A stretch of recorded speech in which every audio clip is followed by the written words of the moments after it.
ساری as a team doctor Warda کی طرف سے اپیل ہے. آج وحید ایکیوزڈ ہے کہ ان کی بیل اپلیکیشن فکس تھی, لیکن ابھی تک 1-2 دفعہ کیس کال ہوئے. ہم نے تو سب نے ڈاکٹر وردہ کی طرف سے عدالت میں اپیئر ہوئے ہیں, لیکن ابھی اپوزٹ سائڈ سے کوئی اپیئر نہیں ہوا ایکیوزڈ کے بیہاف پہ.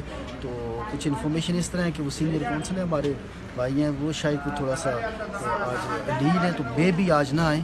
لیکن بہرحال تھوڑی دیر ابھی ویٹ میں ہے کیس, تو دیکھتے ہیں کیا اس میں پروگریس ہوتی ہے. دوستوں دیکھا انشاءاللہ ڈاکٹر وردہ شہید کو انصاف ملے گا. اس یہ ہماری پوری کوشش ہے کہ انشاءاللہ کوئی ایسی وجہ توجیہ نہ چھوڑیں کہ اس کیس میں کوئی کمی کوتاہی ہو. تو انویسٹیگیشن کی کچھ چیزیں جو ہمارے آئی ہیں ہمارے پاس, کچھ چیزیں ابھی ڈیفینیٹلی انویسٹیگیشن ان پروگریس ہے. تو جیسے ہی یہ کمپلیٹ انویسٹیگیشن ہمارے پاس آئے گی تو پھر ہم ایک دیکھ سکیں گے کہ پراپر مکمل طور پہ جامع طور پہ تفتیش کس نے کی ہے اور کیا اس کا. تو بہرحال جہاں تک ہماری ایک ریپرزنٹیشن کی بات ہے, تو ایز اے ٹیم میں ان سب کے بیہاف پہ بھی آپ سے بات کر رہا ہوں کہ انشاءاللہ ہم کوئی ایسی چیز نہیں چھوڑیں گے اس میں کہ جس میں ہماری طرف سے کوئی کمی کوتاہی ہو. انشاءاللہ. Thank you sir.